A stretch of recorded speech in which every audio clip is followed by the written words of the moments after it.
नमस्कार, आप सभी का स्वागत है जनता टीवी पर। मैं हूं आपके साथ दुर्गा शर्मा। रुख करेंगे उत्तर प्रदेश से जुड़ी हुई तमाम अहम खबरों की ओर। उत्तर प्रदेश विधानमंडल का 1 दिवसीय विशेष सत्र जारी है। इस सत्र का मुख्य फोकस महिला आरक्षण नारी शक्ति वंदन अधिनियम संशोधन पर केंद्रित है, जिसे लेकर सीएम योगी ने एक बार फिर विपक्ष पर जमकर निशाना साधा। कांग्रेस और सपा पर हमला बोलते हुए सीएम योगी ने कहा कि सपा, कांग्रेस और इंडी गठबंधन के लोग हमेशा से ही प्रगतिशील कदम का विरोध करते रहे हैं। भारत की संसद में अब तक की सबसे बड़ी संख्या 15% महिलाएं भारत की संसद में पहुंच पाई हैं। उत्तर प्रदेश विधानसभा में ये 11-12% तक ही सीमित है। अगर इसी संख्या को हम बढ़ा करके 35% अनिवार्य रूप से कर लें और कुछ अन्य महिलाएं भी अगर आएंगी तो संख्या 35 से 40% तक पहुंच सकती है, जो आधी आबादी के अनुरूप मिलने वाले उनके अधिकार के साथ साथ महिलाओं से जुड़े हुए महत्वपूर्ण मुद्दों पर चर्चा कर सके। देश आभारी है जो प्रधानमंत्री मोदी जी ने पहले वेलफेयर स्कीम के माध्यम से इन सभी कार्यक्रमों को आगे बढ़ाया।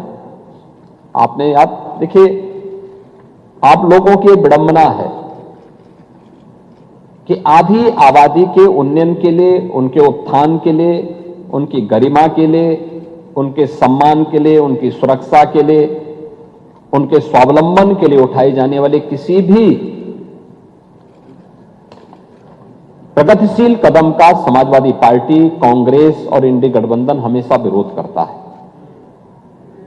अब उठा के देख लीजिए ना, एक एक मुद्दे पर जो आचरण 16 और 17 अप्रैल को लोकसभा में देखने को मिला, कांग्रेस का, समाजवादी पार्टी का, टीएमसी का, डीएमके का, वो हर मुद्दे पर था।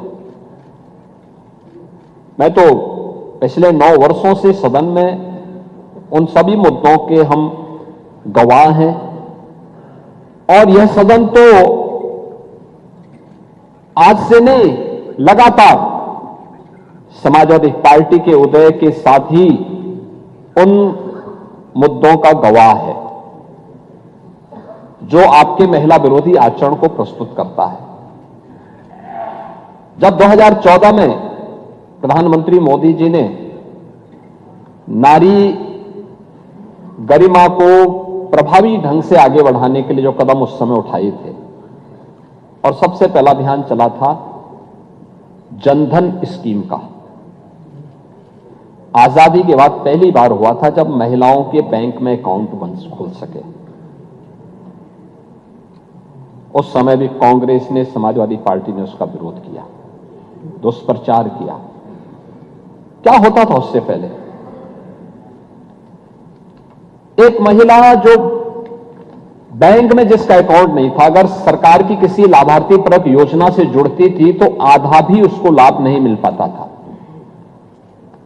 और हमारे नेता प्रतिपक्ष तो सीनियर विधायक हैं।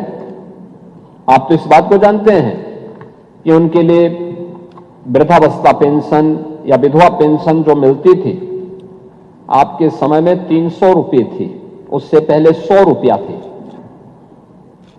और वह 100 रुपये में आधा पैसा केवल कमीशन खोरी का जाता था। समाज कल्याण विभाग का बाबू और उसके इर्द गिर्द की वो चंडाल चौकड़ी उस पैसे को खा जाती थी। वह लाभार्थी मुंह ताकता रहता था। पहली बार हुआ है स्वतंत्र भारत में जब प्रधानमंत्री मोदी जी के आने के बाद हर गरीब से गरीब व्यक्ति का जीरो अकाउंट खुला, जीरो बैलेंस में अकाउंट खुला, उसको मार्जिन मनी देने की व्यवस्था की गई और देश के अंदर 30 करोड़ नारी के लिए बैंक अकाउंट खोले गए। आप लोगों ने तब भी मजाक बनाया था, तब भी आप लोगों ने इसका मजाक बनाया था कि साहब देखिए ये अपमान हो रहा है महिलाओं का। कहां है 15 लाख रुपए? यही तो कहा था आप लोगों ने ये मुद्दे उछाले थे। लेकिन कोविड कालखंड में आप याद करिए, शासन की योजना लाभार्थी पर अभियान के तहत सीधे हर नारी के बैंक अकाउंट में शासन की सुविधा का लाभ प्राप्त होता हुआ दिखाई दिया।